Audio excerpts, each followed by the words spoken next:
This is Kyle McCord, and you're listening to Austin, Felix, and Matt on the Devy Debate.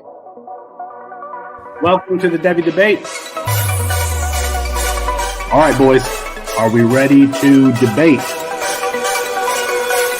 Austin, you tweeted something, girl. You tweeted your running back tonight. Explain yourself.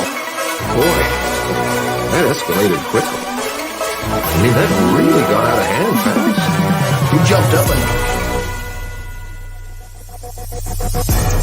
That's Austin Nate. Who is going to be that guy? And for me, Bijan Robinson is still going to be that guy.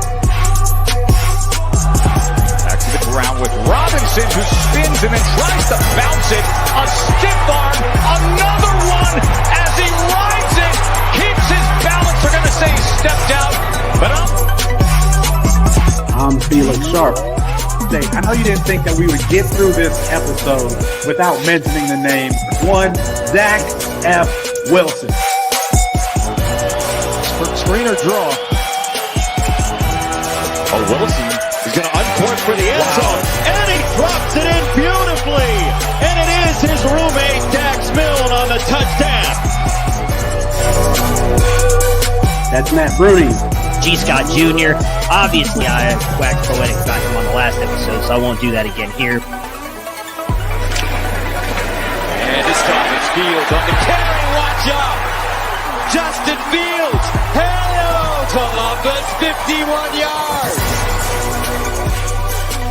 Bruning, are you ready to go head-to-head with me? I am. Got to get my popcorn out here. Hold on. Got to continue. I got it. Kyle McCord is going to end up winning the job. He's going to be rated higher. Well, I'm not nearly as passionate about what I'm about to talk about. Our apologies to Kirk Street. We ran out of time. We'll get him rescheduled soon. And for Matt Bruning and Austin Nate, I'm Felix Sharp. Good night and good luck.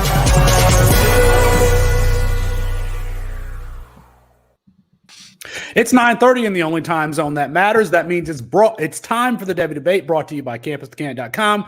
That's Matt Bruning. That's Austin Nason. I'm Felix Sharp on a quote-unquote elite version of tonight's show. Number one QB Sam Heward enrolls at Washington. Is South Carolina's Kevin Harris overvalued or undervalued?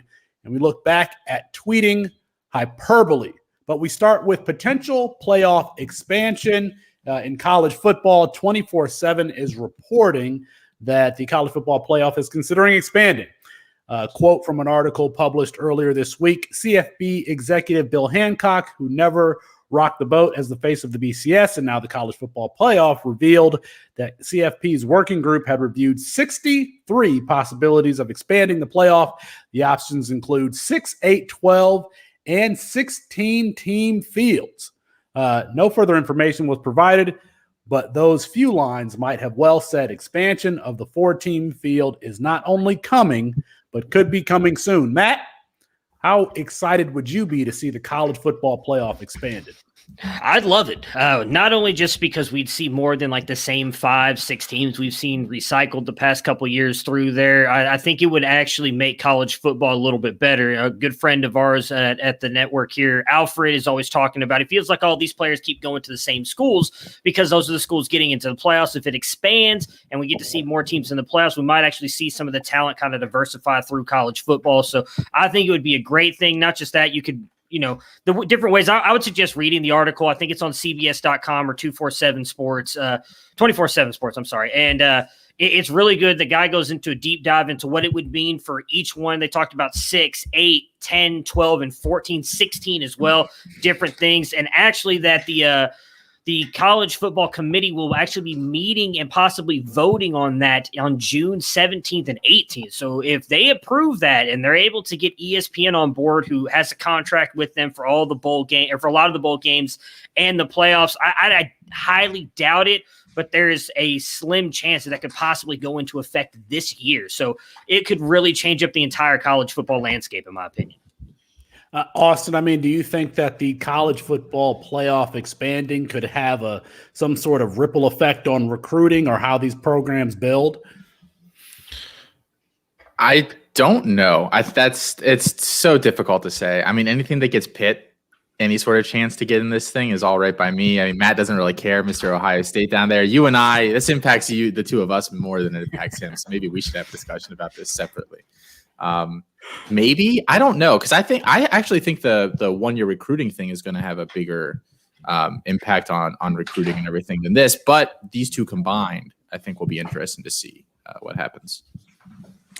All right. Well, one team that doesn't have to worry about the college football playoff is the South Carolina Gamecocks. But their running back, Kevin Harris, is kind of shooting up a little bit, according to our April ADP. He's going ahead of his teammate Marshawn Lloyd, LJ Johnson, Zamir White at the wide receivers position, Jackson Smith and Jigba, Quentin Johnson, Caleb Williams, and Hudson Card. I'm not sure that the quality of running back depth in college is so plentiful to criticize his ADP here. And when I originally drafted this question, that's exactly what I was going to do. But I'm not sure how confident I should be about the running backs, at least behind him. And he's a productive but polarizing player in the Devy community. Austin, do you see Harris as being a future day 1 or day 2 NFL draft pick?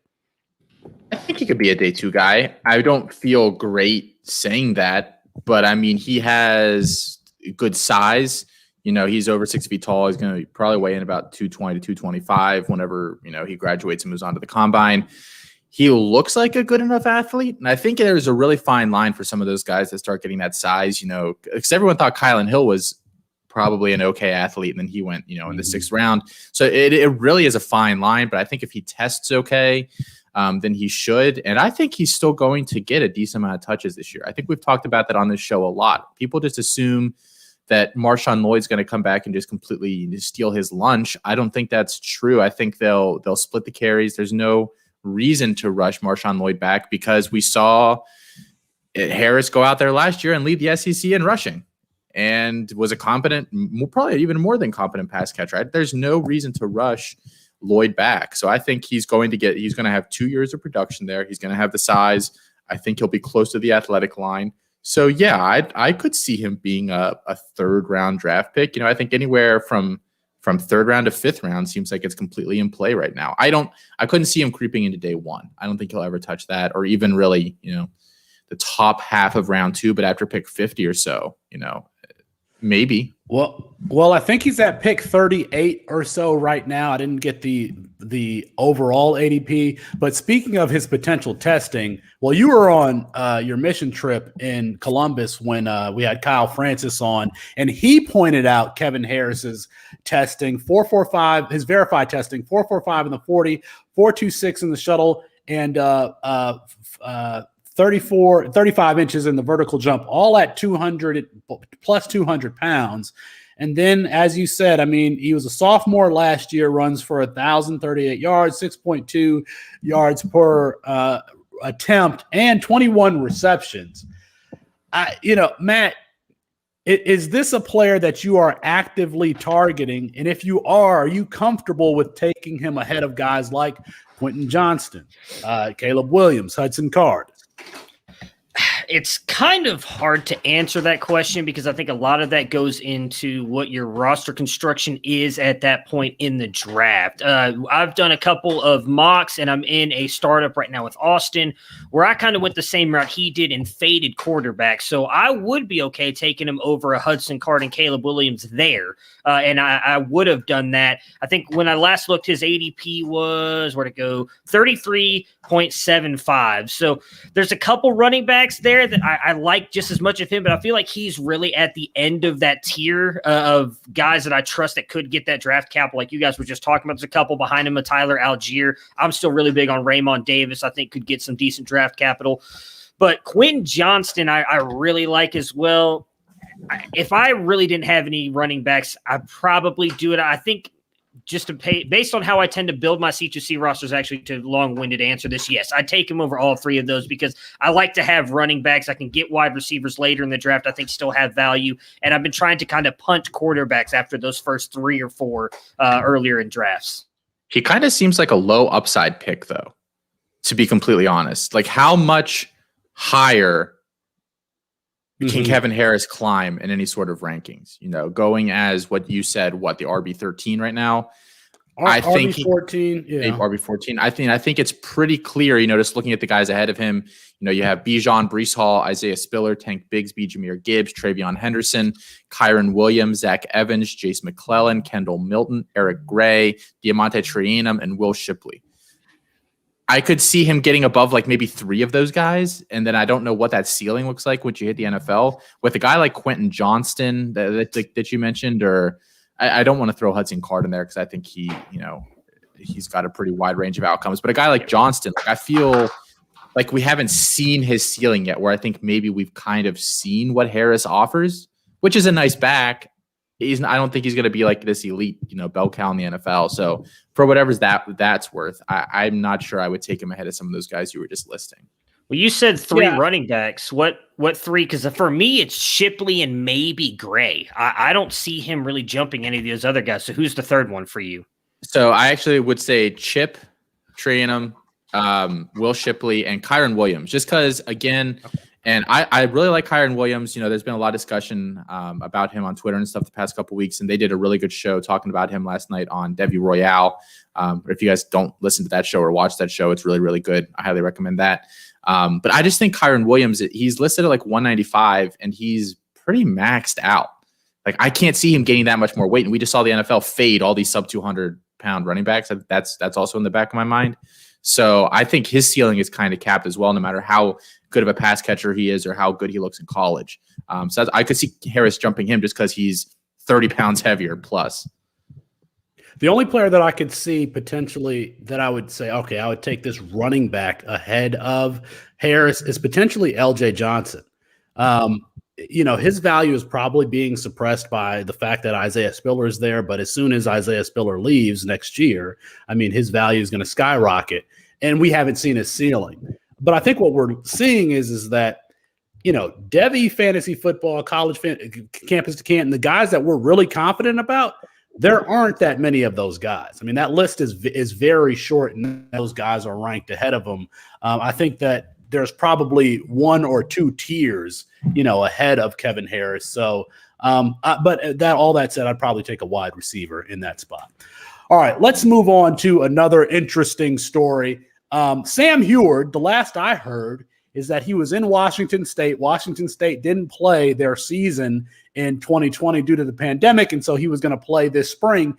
He did play this spring for his high school and then enrolled late into the spring semester for Washington. He enrolled on March 29th and then played in the spring game on May 1st. I watched this game, and Dylan Morris, who's a sophomore, he looked better. He looked like he had been in the system. Sam Heward looked like a freshman who had a couple of practices before the spring game. Sam Heward is our composite QB 18 overall. He was 24/7's number 1 pro style QB. Austin, are we getting ahead of ourselves in assuming that Sam Heward is going to start sooner rather than later? Yes. And I don't know how he was even able to enroll in March. If I called up any school on March 29th and said, I would like to come take classes for you guys, there would just be a click on the other side, and then there would be nothing. So, obviously I'm not a 5-star quarterback or whatever that's going to make the school millions of dollars over the next few years. But the fact that he even was able to squeak in there, like, he can't be taking classes, right? He can't get a semester in like 5 weeks. So I don't know. The mechanics of how he worked out this playing the spring season and then going to Washington and playing like 3 practices and then playing in their game. I don't understand. I think, Matt brought it up a couple months ago that he wasn't going to be there. And I do think that we should be pumping the brakes. Dylan Morris is a collegiate game manager, at least from what we saw out of him last year. If you're a game manager in college, your aspirations probably aren't that great in football. And then I think, it's actually funny because I was saying that I thought O'Brien had a chance to kind of go in there and maybe take the starting job to start off with, just because he is a 5th-year guy, Colorado State. He ran some decent offenses there, whatever you think about him, but apparently he's not looked good at all this spring. I do think it comes down to Morris and Heward. Morris is going to have that job day one. Now, whether by the end of the year, Heward takes it, if Washington loses a couple games, they'll just turn the reins over to him. I'm just not sure exactly. They have a lot of turnover on that roster. A fairly new coaching staff. They were new last year, but last year didn't mean anything. So yes, I think we should be pumping the brakes a little bit, but I don't think that should lower his value at all. I don't think a freshman breakout for a quarterback is necessary. When I think about it, the only freshman that I can see starting from day one is J.J. McCarthy. And for what it's worth, he'll start, but I'm not confident about the weapons around him, to necessarily have success, or the coaching staff, quite frankly, to develop him as a quarterback. But we could see, what type of play, at least for the freshman quarterbacks, we're probably going to see what he can do really early on. You got Caleb Williams. Oregon State might have a freshman starting quarterback. I'm just throwing that out there. Nobody's talking about this kid, so I just wanted to throw that out there. Who is that? That might be a freshman. I think his last name begins with a V. I'm going to look him up here really quick. Okay. But you talk. Let me filibuster just for a second. But yeah, so the freshman, you got Caleb Williams is not going to start. J.J. McCarthy at Michigan. Sam Heward. Tyler Buchner is not going to start at Notre Dame. Who am I missing here? Bruning, help me out, of the freshman quarterbacks. With who? I don't even know who you're talking about. Tyler Buchner, you already mentioned, was it? Oh, fuck, I don't even know. Sam Heward. Going back to Washington. Drake May's not going to start. Who else are we?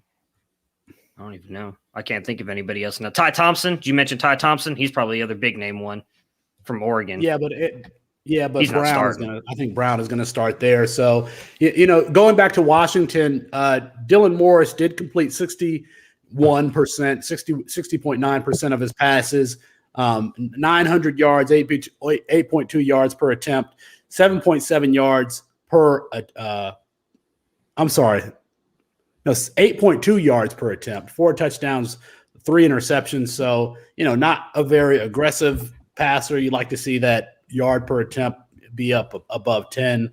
But we'll see what happens there. Austin, did you get that name yet? Yeah, it's Sam Vidlak. He's apparently looked really good in all of their spring practices and stuff. He was he's in the top 50 for the class, but he's a mid 3-star, I guess you'd say. But he's going to compete with who they've got there. I've just heard that they said that he, as a thrower, he's looked the best out of all the guys they have on the roster. And he's not getting drafted anywhere right now. So just a nugget to throw out. He's a baseball player as well, and in high school. Wonderful. Dual sport. Let's move on to this segment that I'm looking forward to. So let me set this up. Each of us were assigned to one another, and we went through each other's tweets for any time we use the word elite or some sort of hyperbole. So, and now we're going to, it's like an old takes exposed thing, and we're going to see what folks said, months or years ago about whatever. We don't know what the tweets are going to be, what are going to be thrown at us, but we're going to have to explain ourselves. Austin, this was your idea, actually. So why don't you start us off with what you found from Matt's tweets? Oh, man, where to begin? Just give us the first one. Yeah, I mean, 97% of them were some bullcrap about Ohio State. So we had to really sift through the junk here. Only 97. I'm only 97. Kind of surprised by that. I tried not to pick Ohio State ones, just because that's no fun. So you tweet, the first one I picked out here is about Chuba Hubbard, and you tweeted this out last year. You had tweeted your Devy RB rankings for 2021 going into the year. You had Chuba Hubbard second. Mm-hmm. We'll gloss over that for right now. That's probably a different episode. But somebody asked you about him, and you said you're good with his play strength because he showed that he could break tackles last year. I think he has elite vision and very rarely misses the hole. Mm-hmm. Do you still think that Chuba Hubbard has elite vision looking back? No. At the time, I feel that's a fair tweet. Not now. No. A lot has changed in this year. I feel like I'm not the only one who's going to say that either. No, I don't. I think whether it was, I mean, I don't even know how to explain it because he looked like a completely different player. What would you say? The 100% opposite of what we got from Isaiah Spiller a year ago, where he looked horrible his freshman season and then looked completely different this year. I think you could say the vice versa there for Chuba Hubbard. I thought he looked amazing. If he would have come out last year, I don't know if he'd have gone ahead of Taylor Swift. He would have probably been last year was actually a pretty loaded class. 4 or 5 for me, but I still think he would have been drafted much higher than he went this year. Coming back hurt him. I don't know how much was that. That was injury, bad offensive line, bad quarterback play. But no, to answer your question, I would not say that I feel his vision was elite like I thought it was going into last season. And he had some bad luck at the start of the season. They played some really good defenses, including Zaven Collins' defense. They lost Spencer Sanders right at the beginning of the season. And say what you want about Spencer Sanders, he's a dual threat quarterback. Shane Illingsworth is not. So, he didn't have the best 2020 in addition to all the COVID and all that stuff. So, all right. Bruning, you've got me. You've got me. Come on, let me have it. All right, so I will say that if you guys scrub Felix's social media account, you have a better shot of finding him explaining why all these players are not elite or what they are not elite in than anything else. Because all he does is say, this guy's really, really good, but he's not elite in this, and this, which makes him not an elite player, which is wonderful. You could just say he's not a good player. But anyways, the first one I pulled up here is for Jalen Reagor. Kent Lee Plate at Math Bomb posted a 2020 NFL scouting combine thing on Jalen Reagor, altogether bringing his relative athletic score to RAS 9.44. He put a bunch of eye emojis on there, and then you tweeted out still headed for elite. Obviously did not have quite the rookie season that we and most of us expected. I was very high on Reagor as well coming out of college in the 2020 NFL season. Do you still believe he is headed for an elite NFL career? No, I don't. I do think that he was probably on. This is tough. That's me considering him as a prospect. He had an 18-year-old breakout age for a team that wasn't very good and made explosive plays. And then, was I think the thing I learned about Jalen Reagor is to believe the combine testing. Because if you remember during that combine, Jalen Reagor was the odds-on favorite to be the fastest wide receiver. He wasn't, and then it seemed like, well, they must have just got the testing wrong. But then you had Justin Jefferson, who was actually elite in all of the testing, and then went and had a really good, a season comparable only to Randy Moss as a rookie. So, at the time, I still would have. He was an elite return man. He was an explosive player in college. He just, he broke his hand in training camp, and then the Eagles happened to the Eagles, and he didn't have the greatest rookie season. I would not call him elite. I guess that's the lesson in this whole exercise. But I still think that he was a very good college prospect. He just kind of surprised us with his athletic testing. I thought he would have been in the 4.3s or something like that. So, to answer your, go ahead, Austin. He gained too much weight before the combine is what screwed him. He tried to bulk up and weighed in really well, and then they ran and stuff like crap. I remember the whole the array getting really hyped up for the Reagor testing, and then his meltdown on social media was really, really funny. Yeah. To answer your question, Kevin, no, I read that strictly right from the tweet. I don't even know what the 9.44 for a relative athletic score even means, to be honest with you. So it's out of 10, so it's so that's probably a really high good score. Gotcha. Yeah. So, and Kent Lee Platt is from Michigan. I don't know what town though, Austin. All right, and he's a Detroit Lions fan. I'm disappointed in you that you don't know what town. Kalamazoo, stand up just because you said Michigan. So that's what usually happens, right? We need to get Kalamazoo stand-up T-shirts. That would be never great. mind. My bad. I shouldn't say anything. There might be something in the works already with some unmuted stuff for Felix and possibly some other catchphrases coming. So, all right, Austin, I had you, and I don't use the word. You don't use the word full disclosure, I had the entire team at Campus to Canton scour your tweets for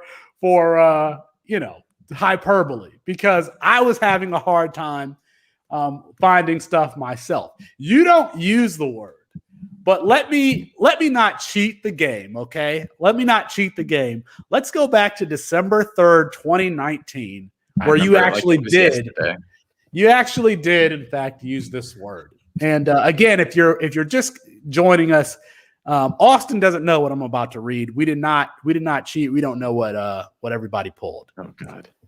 Deep threat is the title of this particular tweet. It says, while Waddle is certainly elite on the underneath stuff, he can beat defenders deep as well with his excellent athleticism and his ability to get a clean release at the line. He burns Tennessee here for a 70-yard touchdown. His deep speed will keep defenses honest. Austin, why don't you bask in the glow of the one time you had a take on a player? You called Jalen Waddle elite with his athleticism. So how are you feeling about that? I get really, really bold with my takes online.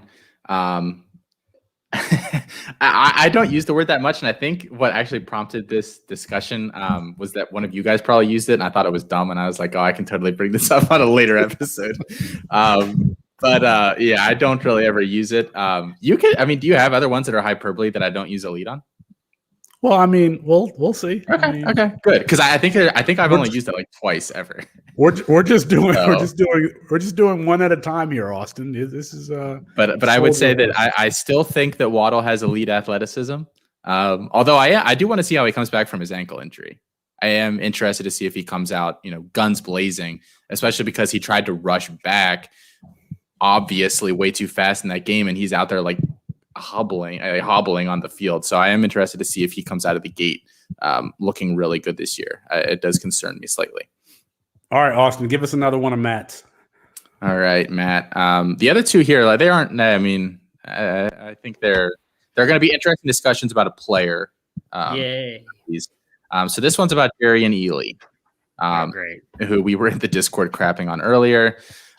You had posted, not only is he a dynamic runner, but is a ton of fun to watch in the receiving game as well. Ely has elite speed and is going to be fun to watch against the Bama defense they were playing that week. This stood out to me. Do you think Ely has elite speed? Yes, because I said it, so why wouldn't I? No. I guess it depends on what you classify as elite, right? Like, I'm not talking about athletic sprinter speed, but is he well, I'm trying to think of, I don't even know does anybody know what his 40 time would be? I don't want to say it wrong and then Moxley come in here at the end of the episode and butcher me again. Light your ass up. I'm going to go with, I think he probably is going to run a decent 40. Moxley, if you could look that up for me and let me know at the end of the show. But I mean, no. Does he have elite speed? Probably not.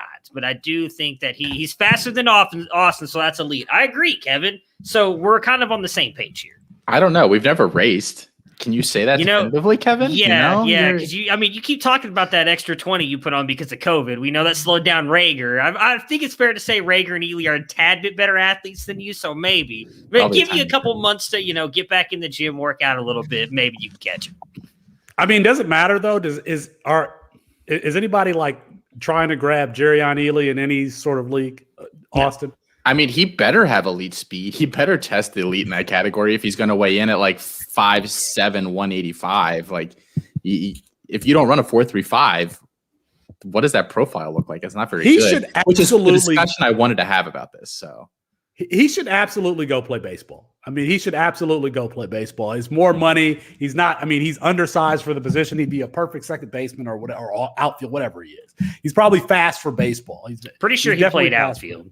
If I remember correctly. So, all right. I mean, he's quick. Yeah, he's really quick. I think part of that too, and wanting to see him play Alabama's defense was for that. Like, I want to see if he could do it against the big boys, because if he's good enough in the receiving game, even at his size, I do think that he could find a role in the NFL. But I do agree it has to come down to what Austin said. He's got to test well. If he doesn't test well, he's going to end up not in the league. All right, hit me, Matt. Oh, shoot. My bad. I'm over here looking at Star Wars memes again. So, anyways. All right. So, this other one, and I don't know if you actually tagged us in this for a reason or it was for like this actual show. What are you laughing at that meme? No, I'm laughing at you, like making fun of Felix and his technological savviness or lack thereof. Well, because it came after the fact that like we had talked about this, the three of us, about doing this show at one point. But then I don't know if I'll just read the tweet. We talked about this game and the relevant hashtag Devy players last night on the Devy debate. One player I forgot to mention, which I assume we were talking about Zach Wilson at this point in time, at BYU is tight end Isaac Rex. Elite size, because you capitalized elite red zone option. CC Devy Sports Fanatic MB for file. So that's why I didn't know if that was meant as like you're filing this away so we could have this discussion later. Or this was just like hey, I meant to talk about this last night. But you still believe that this obviously it was coming off the Coastal Carolina game. I didn't see the retweet off there, but Isaac Rex, I think it's fair to say, is not a player not many people, if anybody, was talking about. Now, granted, you've been much higher on a lot of the BYU guys before anybody else, so do you still believe that Isaac Rex has elite size and is an elite red zone option? Isaac Rex, true freshman, even though he had his mission trip between high school and starting at college, led the country in touchdowns as a freshman tight end, I believe, with 13. I believe that's correct. No, he absolutely has elite size for the position. He moves well for the position. He's going to be a Hayden Hurst age when he's eligible for. I mean, he could declare for the draft this year if he wanted to, or he's already 3 years removed from high school, even though he's a freshman. But no, he is absolutely an elite red zone weapon. I think I still stand by that. And a lot of people don't know that, but it's one of the reasons why Zach Wilson had as good of a season as he did, because once he got into the red zone, he could just throw it up to Isaac Rex. In fact, there are a couple of plays, I think against San Diego State, where they ran this flea flicker play. Dax Milan was wide open, nobody within 20 yards of him on a post, and Zach Wilson still chose to throw the wheel route on the backside to Isaac Rex because he was that comfortable with him. But he's one of those at the tight end position, like Tyler Eifert. You got to be able to go up and get the ball in traffic and be able to have good body control and play above the rim, and he can absolutely do that. So I stand by Isaac Rex being elite. But I don't think you all would disagree with that. He's big, but he's like 50. So, and you're going to have the analytics crew come in here and talk about, when he's 50 and he's beating up on 18-year-olds, is he really elite? That's what they're going to say. Just chiming in for those guys. I don't necessarily believe that, because I do think Devonta Smith is still a very good wide receiver, even though he was 32, I think, this last year when he was playing against these freshmen. So, but that's what they're going to say. I'm just like, I see Moxley smiling and laughing in the background, so I know he agrees with me. And then watch Isaac Rex get taken ahead of Jalen Watermeyer. It's tough to evaluate BYU skill positions a lot of the time, just because a lot of them are older. It really, really does make it more difficult to kind of watch some of these guys and project them to the NFL. I mean, did Dax Milne get drafted this year? Yes. Yeah, he was in the seventh round. Okay, so yeah, I mean, it's difficult to say. All right, Austin, I'm going to cheat here because you don't. First of all, you don't have like hot takes on Twitter. I remember when we did the bold take segment to start this show during the season. You're like, I don't have any bold takes. Well, that was evident in, I had Colin and Alfred and Jarek and everybody try to help me find some tweets of yours. And this is one, you didn't use the word elite here, but I'm cheating because your tweets are boring as far as using the words elite. So I couldn't find one like that. Back in April of 2020, you identified your top quarterback rankings. You had Trevor Lawrence number 1, Justin Fields number 2, Trey Lance number 3, and do you know who's number 4? Brock Purdy. Brock Purdy, accurate. This is your quote: accurate over the middle of the field, arm strength, mobility, toughness. Do you stand by Brock Purdy with such a lofty ranking? So he wouldn't have been my 4th quarterback in the class, but Jamie Newman was number 5, by the way. I still think he's a day 2 guy, though. Is that weird to talk about? I mean, No. he's going to have started a ton of games in college. They're going to be good this year. So some NFL team is going to fall in love with his intangibles or whatever other bullshit that they love from some of these guys. I think he has requisite arm strength. He's kind of a poor man's Jake Locker. Remember Jake? I mean, do you guys remember Jake Locker when he was in college, where he was way more athletic than Brock Purdy, but he was kind of awkwardly athletic? Like, you never watched him and you were like, damn, like that dude's just like flying or whatever at the quarterback position. I think Brock Purdy is like the very, very store brand version of Jake Locker. So I don't know if he'll be a good NFL guy, but I think he goes day 2. And you know who were the day 2 quarterbacks this year? Trask, Mond, and there's one other guy too. I mean, that's not bad company. You know, those guys all have a chance to start at some point. In Mills, Yes. I think that we could see. So the supply for next year's quarterback class is really, really depleted, and we saw it. And so I think that could push the value of some of these quarterbacks up, whether it be Brock Purdy, Carson Strong, Matt Corral, whoever it's going to be. I think we're definitely going to see their value pushed up because of the lack of talent in that class. We saw it with the running back. We saw it with the running back and the wide receiver class. I don't know how the 2020 class could have all of those options. Jonathan Taylor, DeAndre Swift, J.K. Dobbins, all went in the second round. And yet we had Najee Harris and Travis Etienne go in this class. And then in the wide receiver class, I mean, in 2020, again, CeeDee Lamb, Jerry Jeudy, Justin Jefferson, Jalen Reagor. Those guys all went after number 10. Henry Ruggs went the earliest. And then in this class, you got Jalen Waddle or Jamar Chase going number 5 overall, Jalen Waddle going top 10. So we saw the lack of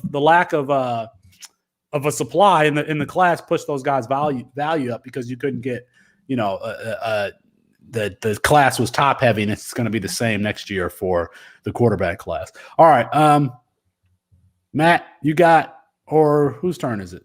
Oh, I think it's back to me. Oh, yeah, back to you, Austin. So this one's a fun one. About Jamar Jefferson. And Matt's face lights up. I'm excited. Leaning forward now. Oh my God. All right, what you got? So you did a whole breakdown on him in this thread, but I pulled this one tweet out where you said, coming into 2020, many of us were not sure which Jefferson we would see. Well, it's clear early on that he's still the elite prospect we saw his freshman year. Mm-hmm. And then he went in the 6th round or 7th round. Yeah. So that doesn't make him elite just because he went in the 6th round?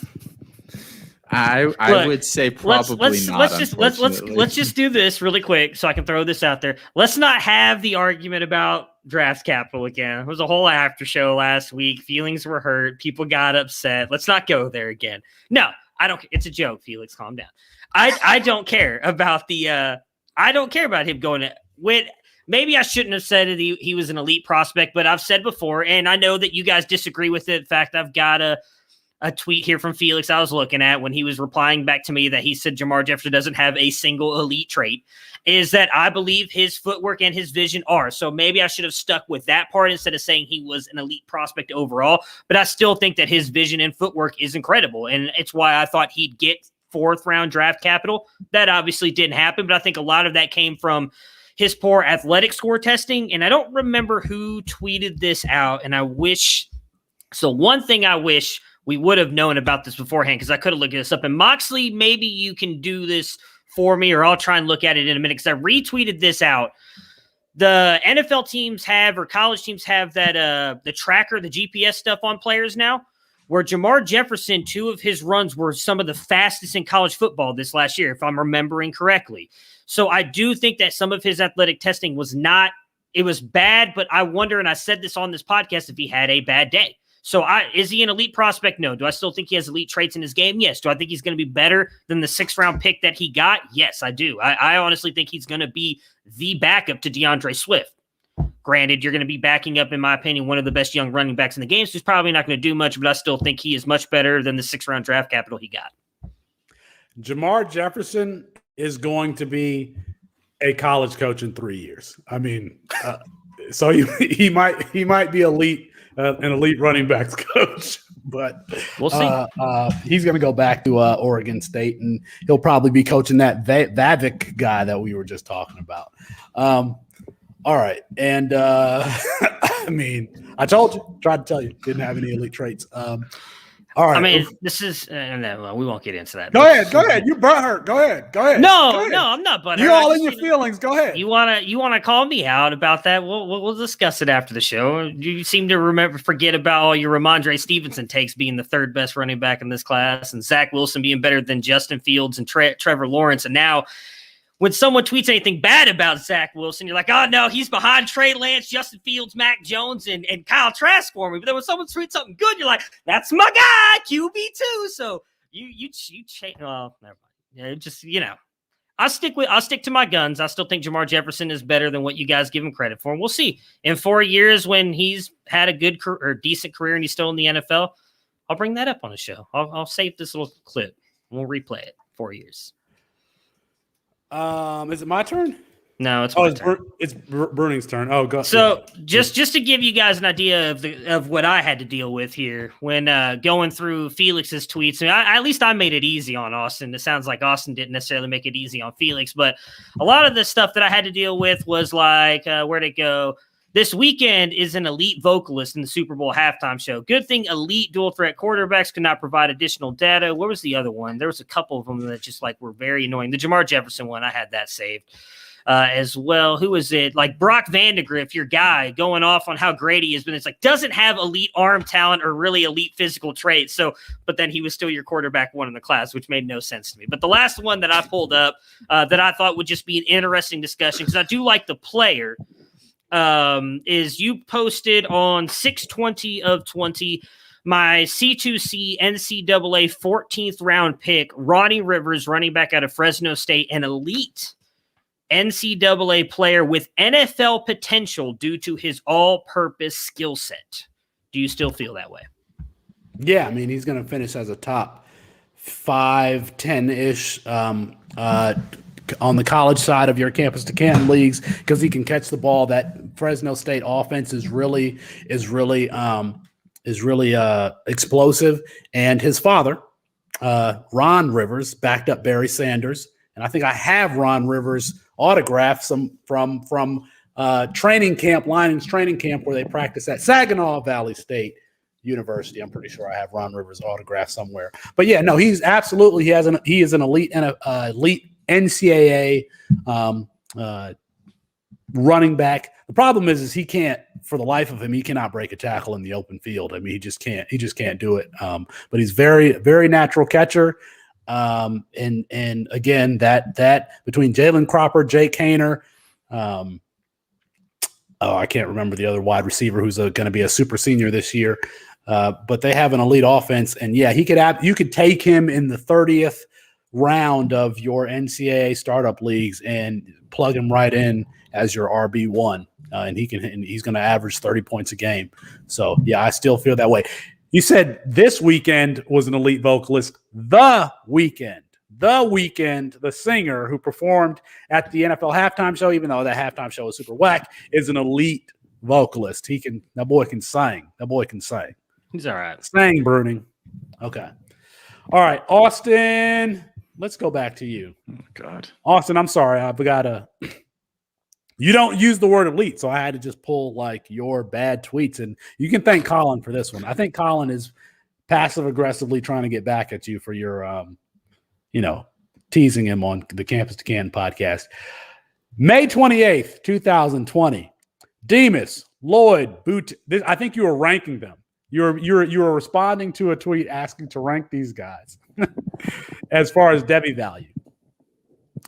Damon Demas, this is your ranking. Damon Demas, Marshawn Lloyd, Keyshawn Boutte, Bowman, Tank Bigsby.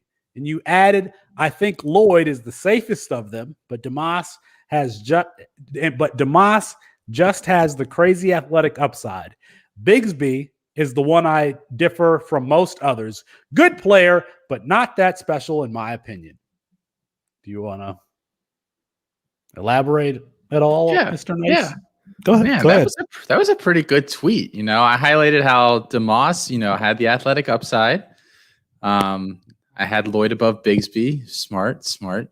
I mean, I think I'm still lower on Bigsby than consensus. So for whatever that's worth. But he did have a better freshman year than I thought he would. He scared off DJ Williams quicker than I thought he would. To be completely honest, I thought that would be at best a timeshare for Tank. I got that one completely wrong. So from that standpoint, yeah.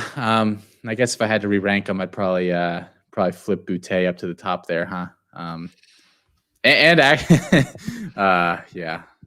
Yeah, but there's no way nobody knew Boutte was going to do that. I actually don't see anything wrong with your tweet whatsoever. I mean, I've been higher on Tank Bigsby than you are, but you're correct. You're tied with like 3 other people having Bigsby at 5 in our running back rank. So, and I would say in your defense, you've been very staunch in the fact that you don't think Tank Bigsby is as good as Bijan and Jahmyr Gibbs. That's probably, I assume, why you have him down at 5. So, I mean, in all honesty, asking both of you, did anybody talk about Boutte being what he was last year before the season started? Not that I can remember. I don't remember anybody even mentioning his name.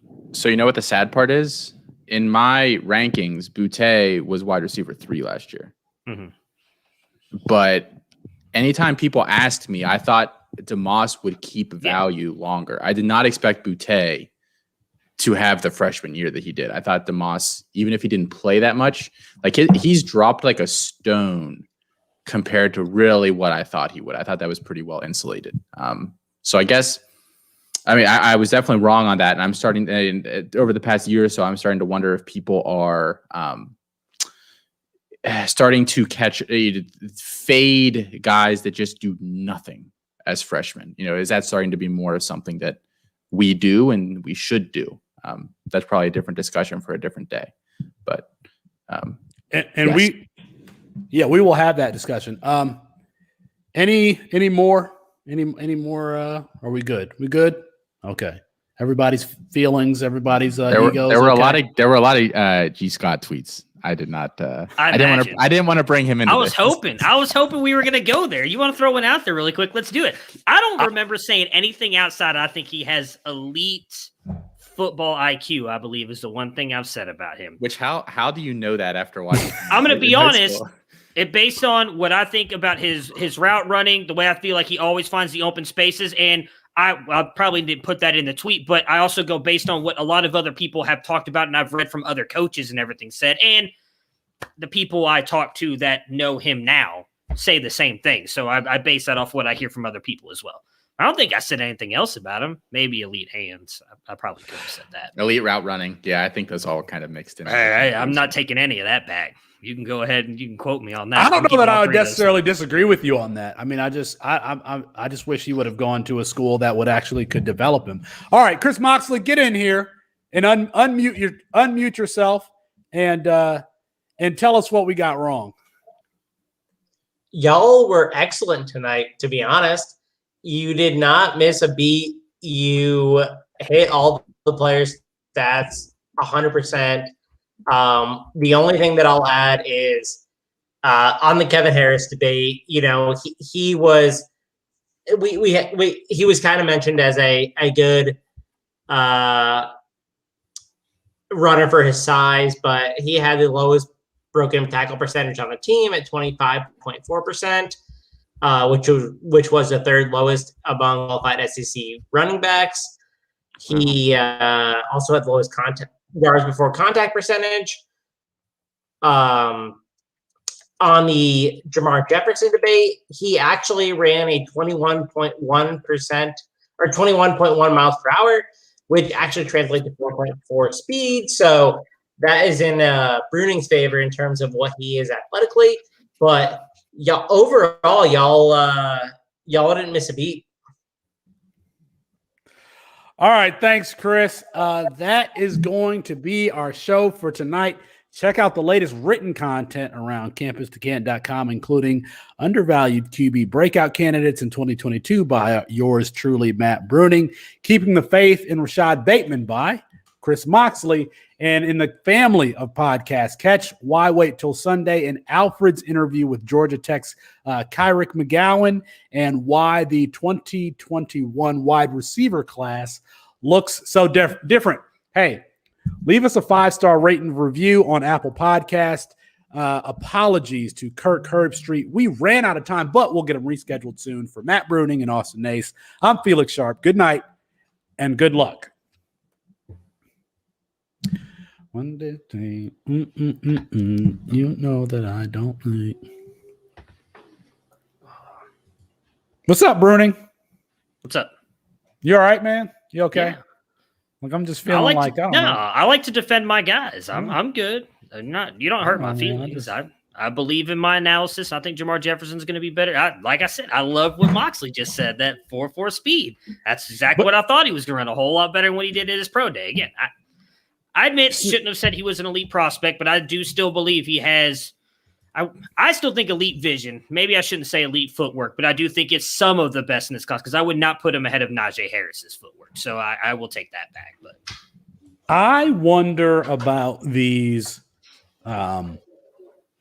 like field testing speed times, because in high school, Tamarion Terry hit 23 miles per hour and then ran like a 23 miles per hour.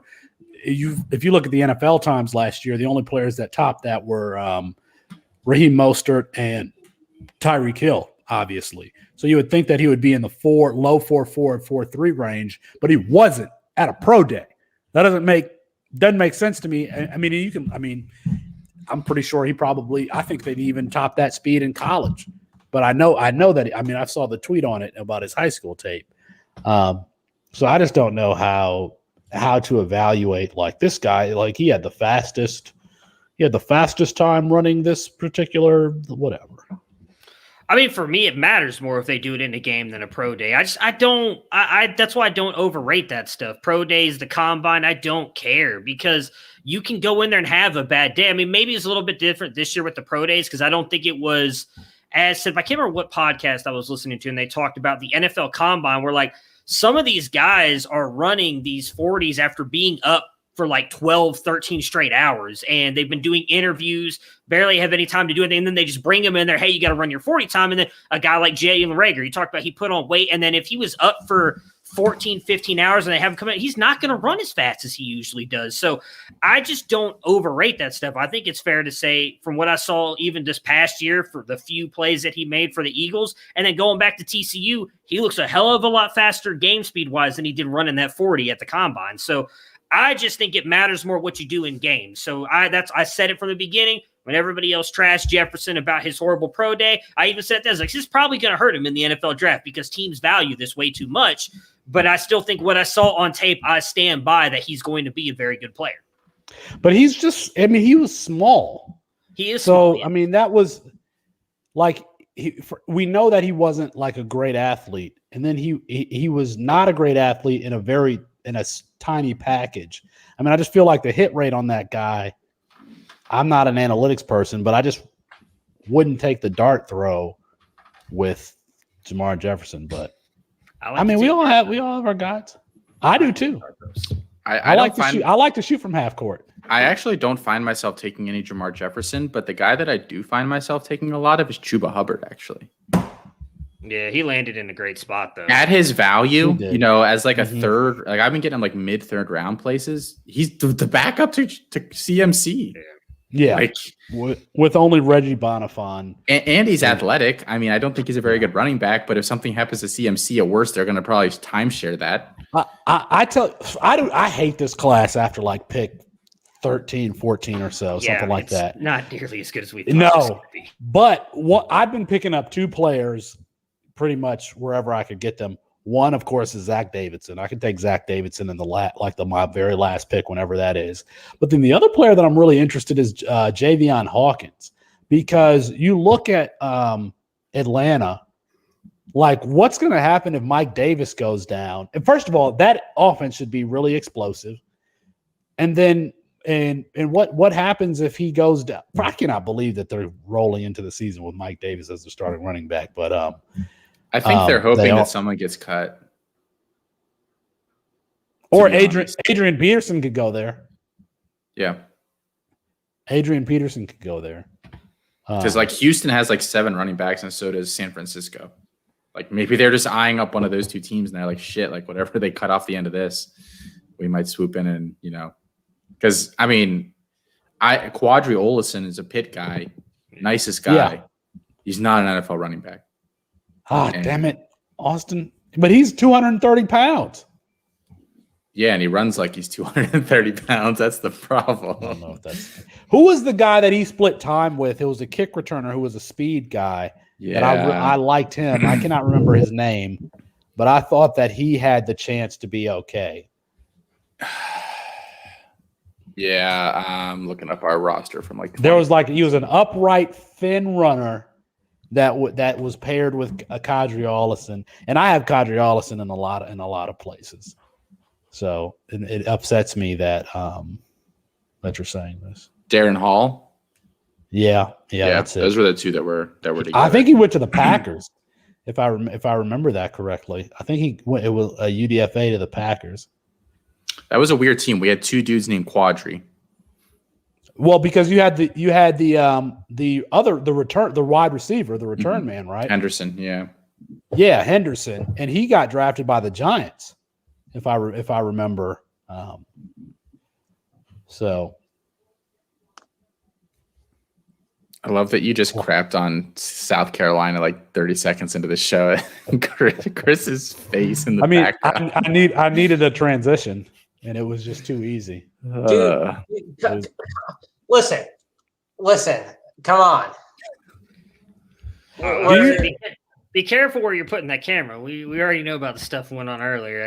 We know you're a Carolina fan. Do you know who Ron Carpenter is, Chris? No, I don't. Okay. He was a pastor in South Carolina who was a big Gamecocks fan. He might have even been a booster for them. I'm not exactly sure, but I know he did some stuff with the team. Like he interviewed. I can't believe I forgot his name. Lattimore. Yeah, he did some sit downs with Lattimore and Marcus. Mm-hmm. Yeah. What's his name? Debo. Well, no, not. What's the coach at Clemson's name?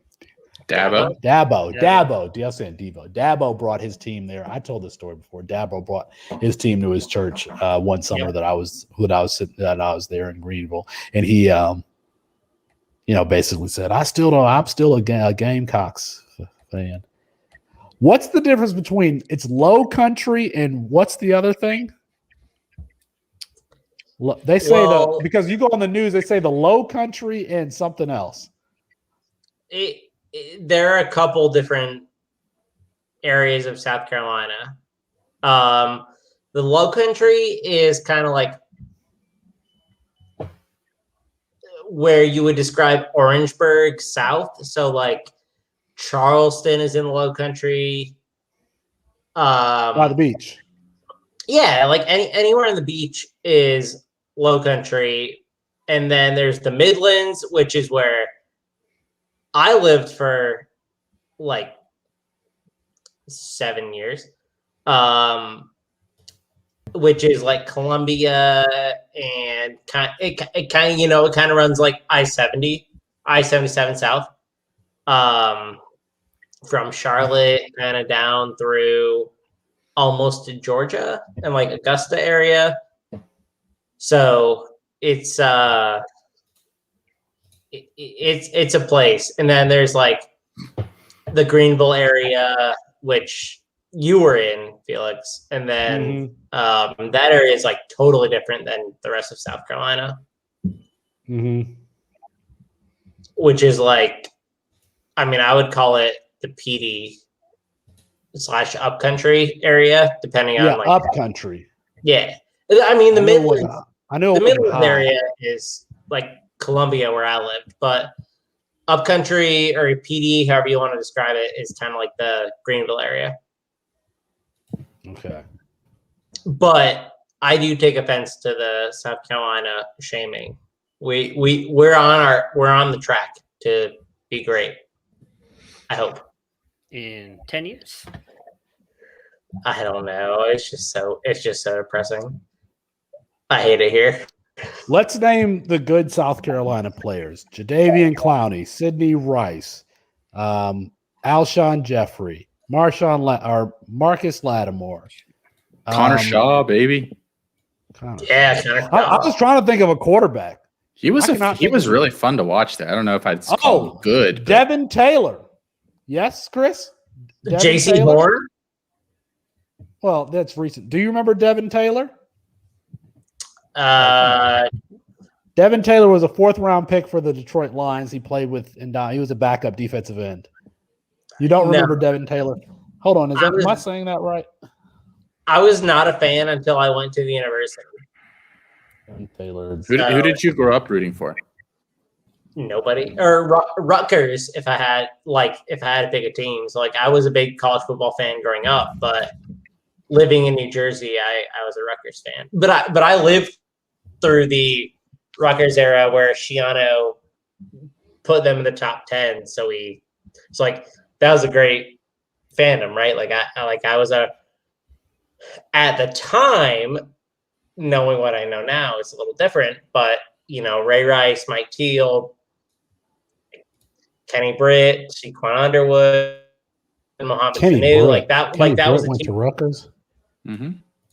Oh yeah. I was just gonna say Leonte Carew. That's the only Leonte Carew. I still like Isaiah Pacheco. I like his running style. I wish he was big. I wish he ran like that at 240 pounds as opposed to whatever he is, which is not 240 pounds. No. Oh, shit. You got any more highways in South Carolina? No, we probably have 3. We don't have the second that you get outside of any major city, it's just you're it's very rural. It's Beverly Hillbillies. Yeah. I've driven through there. Yeah. What's up with Bruning being all quiet in the after shows now? Oh, I'm working, man. Being all working on ranks and stuff. Just trying to figure out who Keon Coleman was. What did I say last week? I forget. As soon I was joking. We got into an argument about the draft capital thing. It got a tad bit heated. I was also dealing with a lot of personal stuff, so we just disagreed on you saying that a 1st-round pick matters, and I said if they don't produce, it doesn't matter. Oh, that's right. We were talking about money. That's right. We were talking about draft slot and money. Okay, yeah. Did you hear Friedman? Did you listen to that interview, Matt, where he said something about being a 5-star receiver at Ohio State really matters or something like that? I need to go back and finish listening to it. I had it on and I was writing that article and moving around, doing stuff. I didn't catch the last 10 minutes of it. Maybe it was last 15 minutes of it as I had to turn my computer off. But no, but I mean, it makes sense. I heard that when he was talking about how he does the stuff with the freshmen, it goes based on the recruiting services and all that stuff. So I imagine that's why he had a lot of the Ohio State guys where he did. Yeah, that's why he had Julian Fleming and Damon Demas. Yeah, I heard the Julian Fleming conversation, but I didn't necessarily hear what he said about the 5-star stuff. I need to record Why can't I fucking play an ad, and so I feel like I should jump off of here so that I can do that.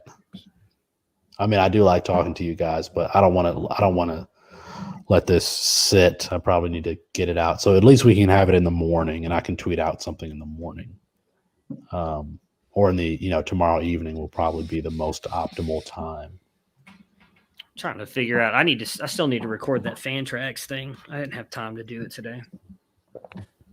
I feel so fortunate in this one, the first Campus Canton League that I joined Shaq is the commissioner, and Saquon Barkley, I had no quarterback. Saquon Barkley went down, so my team was – I'll say that later. Anyway, I got the number 1 pick in the NFL side, and then randomly I got the number 1 pick in the freshman side too. So I'm going to get Trey Lance and Travion Henderson, and my running backs already included Jahmyr Gibbs, Saquon, Javonte Williams, Miles Sanders, Antonio Gibson. What league was that thing that he posted today for?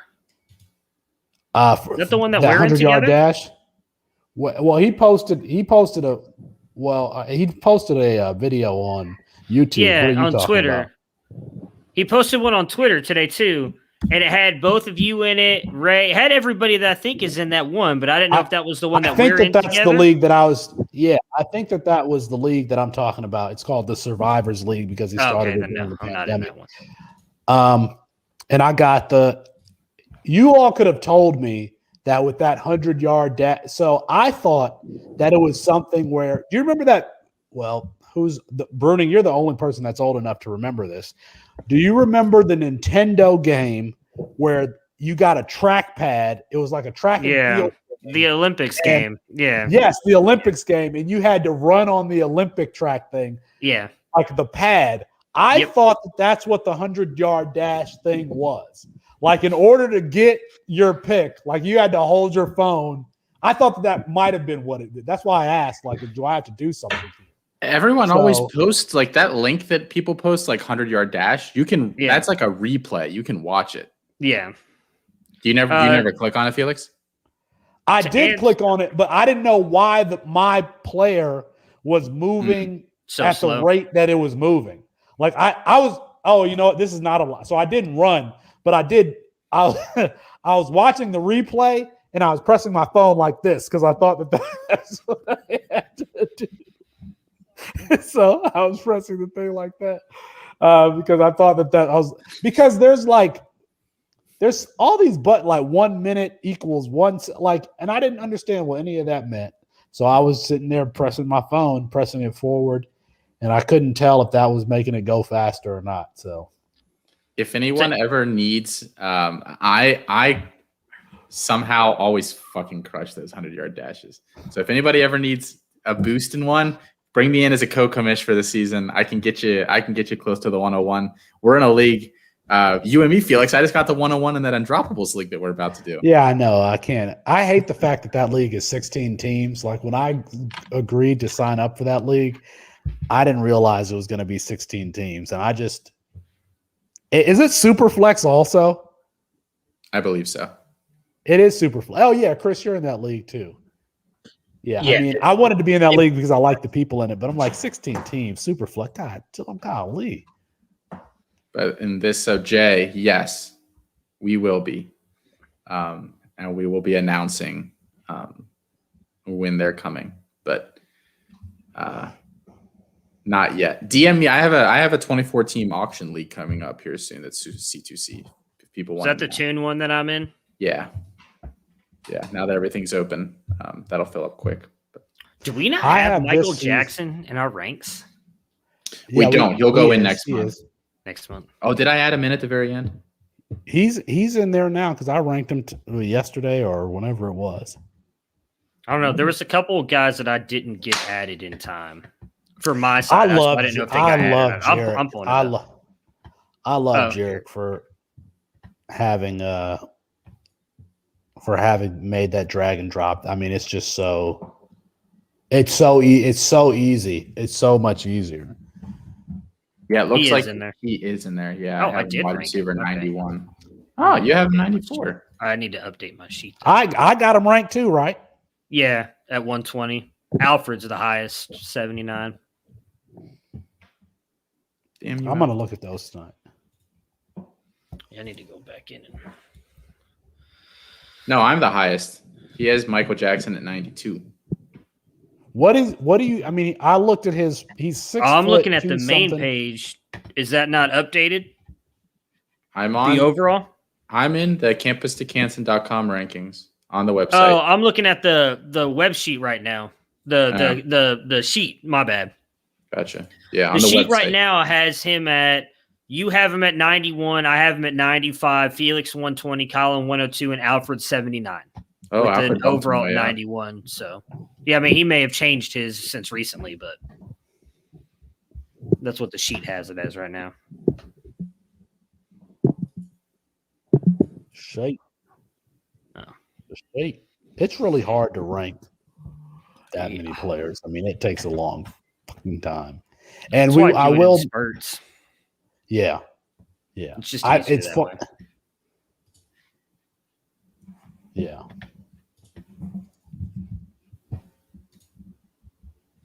I haven't even done. How do you do the one thing? I haven't even messed with it yet. The drag and Drag and drop. Yeah.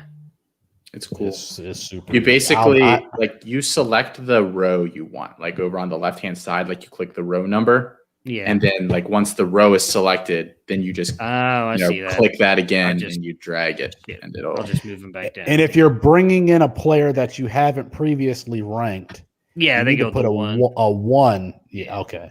I remember that part. I haven't messed with the drag. I don't know. Maybe it's because I'm too old school. I prefer the numbering method, but that's also because Really?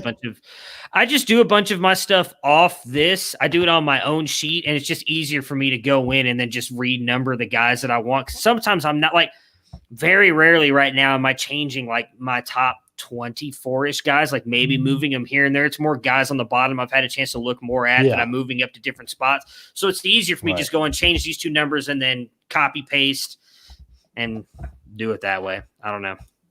I need to try the drag drop thing though.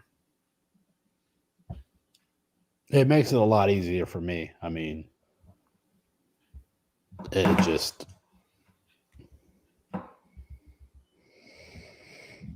Oh, shit. All right. Oh, You guys is it ready to call it? bedtime? Yeah, it might be.